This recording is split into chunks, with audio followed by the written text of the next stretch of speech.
everyone, welcome to Nerea-san channel. In this week's video, I'm gonna talk about food and the relationship that pro ballerinas like myself have with it. I know that it's a very sensitive topic to talk about because it can trigger many people. I'm not any kind of doctor. I'm just here to share my thoughts about it as a pro ballerina. If you are struggling with eating disorders, I highly would recommend you to talk to your loved ones first, explain what's going on, open yourself to them, even though it might be very difficult, and hopefully get a professional help after that.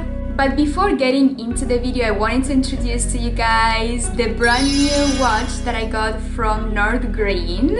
You guys have seen some of my videos where I introduced to you guys nordgreen watches, and one of the top videos was actually the prank that I did to Mr. Yamakai. I'm happy to introduce to you guys the new watch that I got, which I think is super elegant and beautiful. Look at how gorgeous this is. Nordgreen is part of a global community of business that meet high standards of social and environmental impact. And they also gave me an extra strap which you can change and customize your watch. So I can basically have two very different styled watches in one. It's super practical. Their packing is made out of recycled materials such as plastic bottles and papers. It's designed to use as less material as possible to be friendly with the environment. So as always, we want to get products that not just look good on us, which they do, but also spread awareness of helping the planet, supporting good causes, and I believe that nordgreen does an amazing job with that. You just need to make a purchase and then decide to which NGOs you want the benefit to go to. You can either choose to provide clean water, to educate the future, or to protect the rainforest. Any NGO you choose is going to be for a great cause and a big help. I think it's very meaningful. So if you want to treat yourself, get a beautiful watch, and on top of all of that, help the environment, go check out my description box where you can find a link with my discount and get yourself a beautiful nordgreen watch. Alright, so for those of you who don't know my background, I'm from Spain, from the Basque Country. The food culture in my country is very big. We actually give a lot of thought and importance to food. That was actually one of the surprising things for my Japanese boyfriend when he first came to visit, because he realized that everything went around food. Like all the conversations were about food, what we were gonna eat, what to prepare. That kind of big food culture was in me, of course, when I was a student, because that's how I was raised, with this admiration for food. I think that's part of the reason why I never had a very big disorder like anorexia or bulimia, but there are so many other things that they are still disorders because it's an unhealthy relationship with food. In my experience as a ballet dancer, what you want to feel is that you kind of belong to that class. You are looking for validation, you are looking for fitting in the group. So that's when we start comparing ourselves with other people and we start overthinking the food we eat, the way we look. That's when we start the obsessive cycle.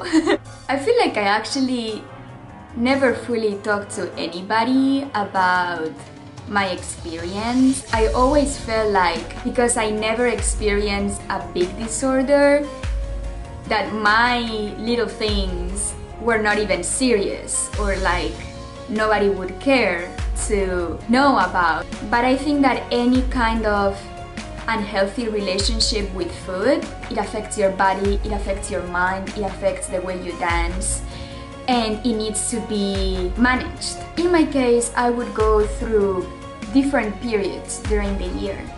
There was the period where I was at the academy and I knew that I couldn't eat this, I couldn't eat that, I need to look like this, I need to fit in, I need to over-exercise after hours. Then there would be a period where, especially after the exams, the summertime, where I would allow myself to eat more, right? And then your body is like, oh, finally you're giving me food, and you go like boom.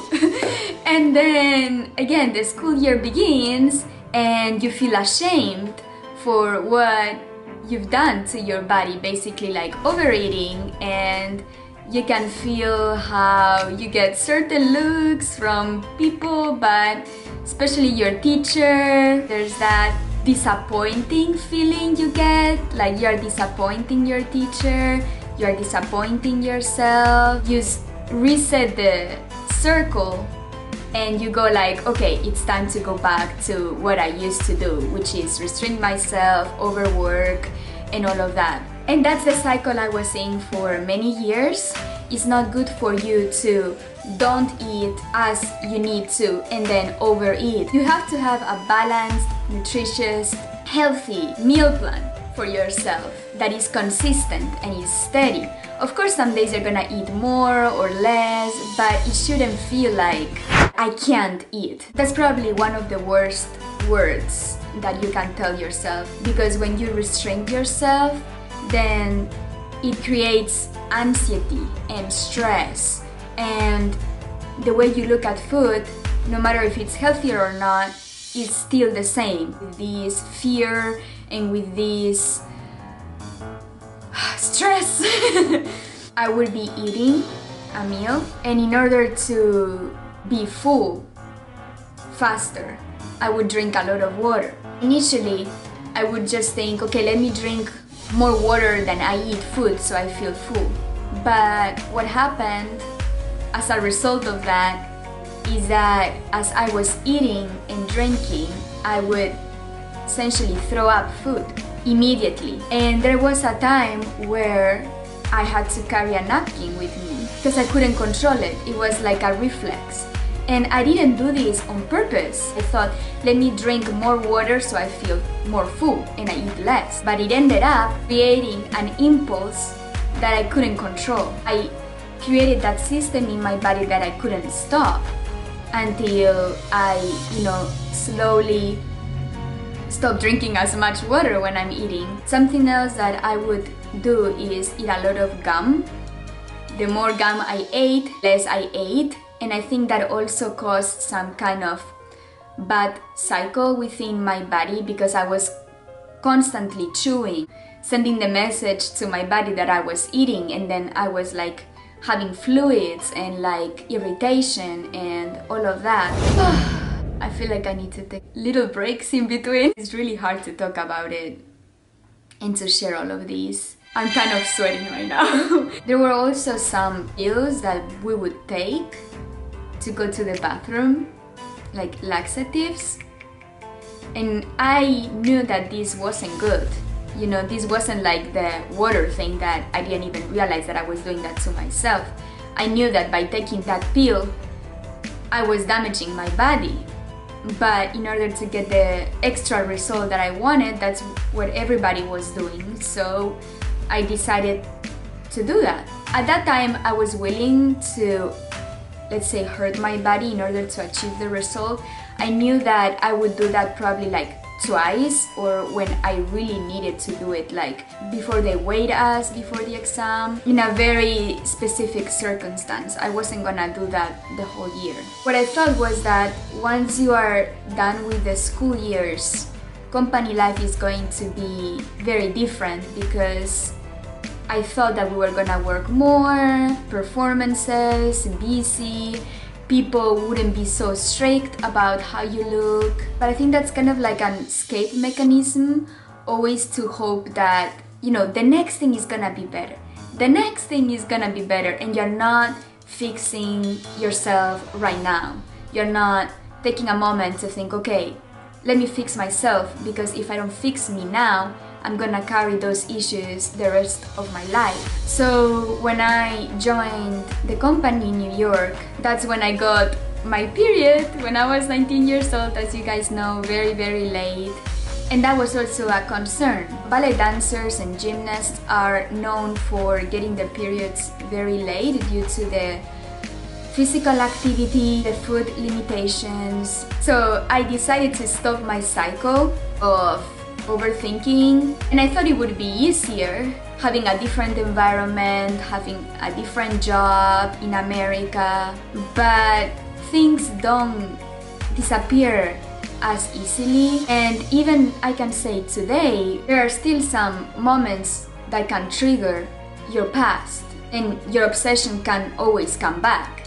So you always need to be careful with that. It's not like, oh, I recovered, I am gonna be good. No, you still need to work with yourself to be healthy. And it can be very frustrating when you are literally fighting with your body, because your body is trying to gain weight to finally get your period and trying to become a woman and try to go to the next stage of your life, but you are fighting that, having the same mentality from when you were 15 years old, and you're trying to fight that, and that's also super unhealthy. I think for me it took a couple of years until everything regulated and it became kind of steady. And I think it's super important to listen to your own body, because for example, in my case, my stomach doesn't do good with apples, and I was actually eating apples for quite a long time because I thought that they were super healthy.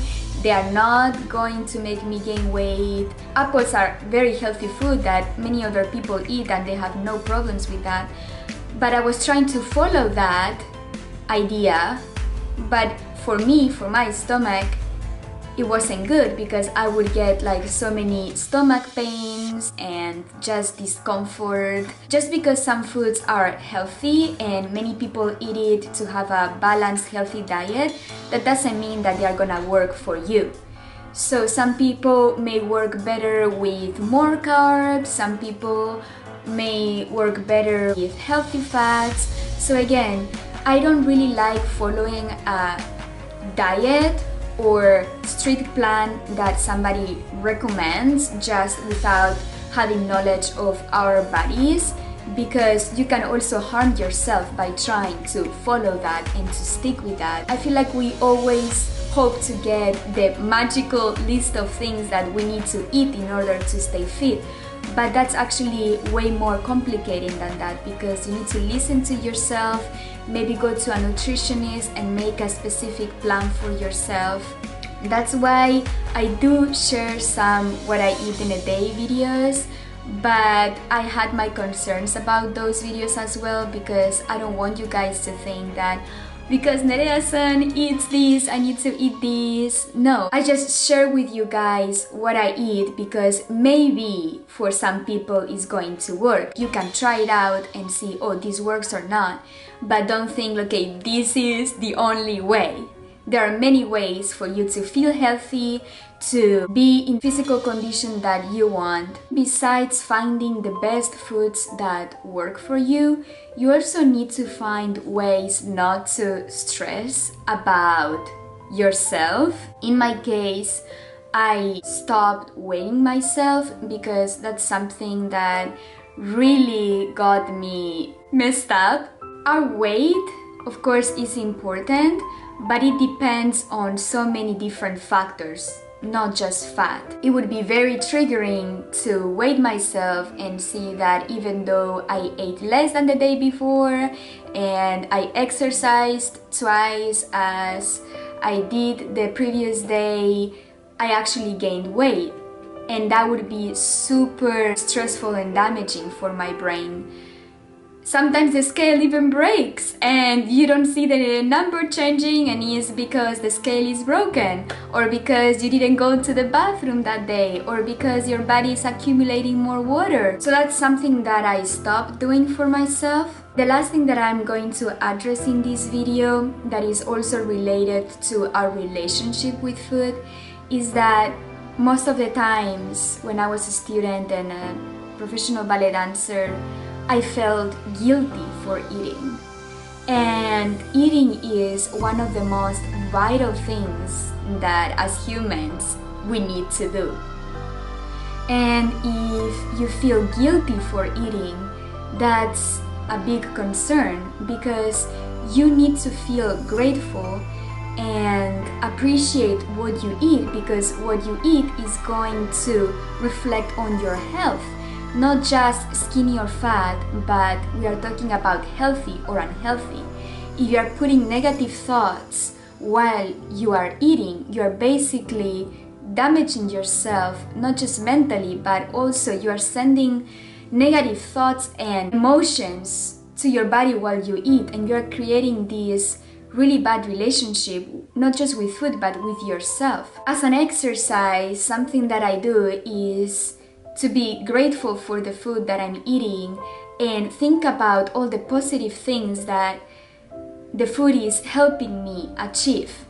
Thanks to these eggs, thanks to these avocado toast, I'm going to be able to have a great ballet class. This is going to help me dance. This is going to help me do what I love the most and be healthy. Regardless if you have an eating disorder, if you're a pro ballerina or somebody who never thought of food before, it's actually a positive thing to have positive thoughts while you eat and give yourself positive vibes while you eat. I think it's very beneficial for your mental and physical health. So I hope that this video was in any way helpful for you guys. I finally opened up a little bit more about my experiences, and I want you to share in the comments your thoughts on this video, your experience with the relationship you have with food, because as I always say, it's beautiful to create a community in the comments where we support each other, we hear each other's stories, we understand and see different points of views, we learn from different experiences. Leaving your comment is going to be very helpful for everybody who watches this video. So again, thank you so much for watching this video, for supporting Nerea-san channel, for following me throughout all of these years. I'm still a work in progress. I'm still learning. I'm still, getting more knowledge, more information that I hope to share with you guys throughout my journey. So stick with me, stick with Nerea-san channel to follow up in my journey. And if you want to get yourself a beautiful nordgreen watch, go check my description box, and remember that you are not just treating yourself, you're also helping the planet by donating to one of their NGOs. So it's a great cause, go check it out. Arigatou gozaimashita, thank you all so much, and I'll see you in next week's video. Bye bye, love, bye bye.